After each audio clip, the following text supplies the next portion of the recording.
It's a wild time at the worldwide leader in sports, with ESPN completing another round of layoffs last week with the firing of NBA writer Zach Lowe. Now, Lowe isn't just one of the most popular basketball writers, but he's also one of the few multi-talented sports media personalities out there today, able to find success as a writer, podcaster, reporter, and analyst. Think of him as the Jamie Foxx of NBA reporting.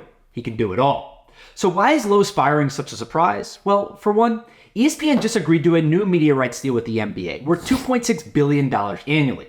And while you'd think that they would want to bolster that investment by surrounding themselves with high-quality talent, they've now lost Adrian Wojnarowski, Doc Rivers, JJ Redick, and Lowe in just the last year alone. Now, The Athletic is reporting that ESPN's decision to fire Zach Lowe was primarily due to his expensive salary, clocking in at more than $1 million a year. However, while money will always play a role in these types of decisions, Lowe's firing reveals insights about ESPN's shifting content strategy.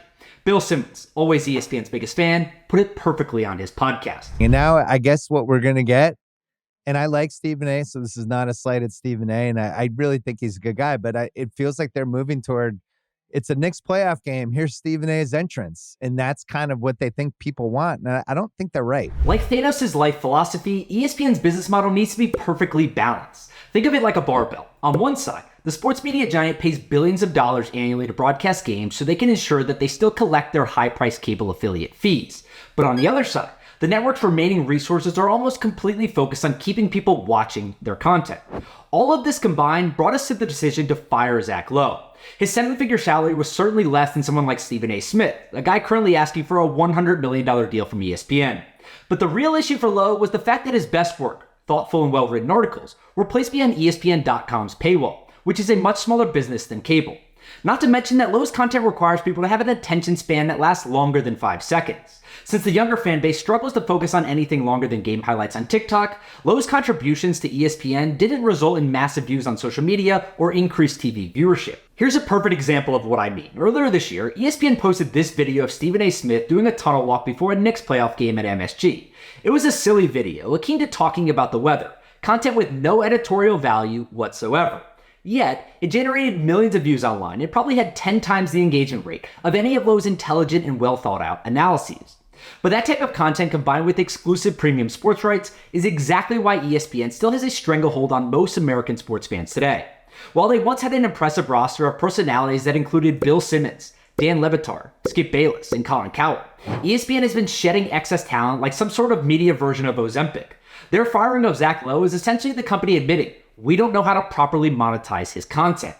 While many fans hate on the I'm screaming because you don't agree with me style of content, and media experts will tell you that higher value content brings higher value audiences, which brings in more subscriptions and more advertisers, that doesn't mean that it's necessarily true. ESPN is all about the data, and every decision they make, from who to hire, who to fire, and where their content is placed, comes down to what the data is telling them to do. This is why we got a week of endless chatter on the Lakers drafting Bronny James 55th overall. Sure, most fans argued that they didn't care about a mid-second round pick who happened to be the son of one of the greatest players of all time. But it kept people watching and showed why there's less and less room for an analyst like Zach Lowe at ESPN. You attract more eyeballs with flash and sizzle than thoughtful analysis. I wish ESPN tried to find more ways to utilize Zach Lowe because his skill set is unique and his dismissal lowers the network's overall credibility, even if it makes them less money. But in the end, the data is all that matters. Regardless of popular online sentiments bashing the let's all yell style of content found on many of their shows, ESPN will make decisions based on the numbers, which is why First Take talks about the Dallas Cowboys every morning no matter how poorly they are playing. Because the data says that topic keeps viewers watching their shows. As someone who values good, smart content, this frustrated me for a long time. I got over it after a while though because I realized independent media was a much better option. So where do we go from here? Well, Zach Lowe will be upset for a few days, as anyone would be after getting fired. But Lowe can take solace in the incredible and overwhelming positive support he's received online.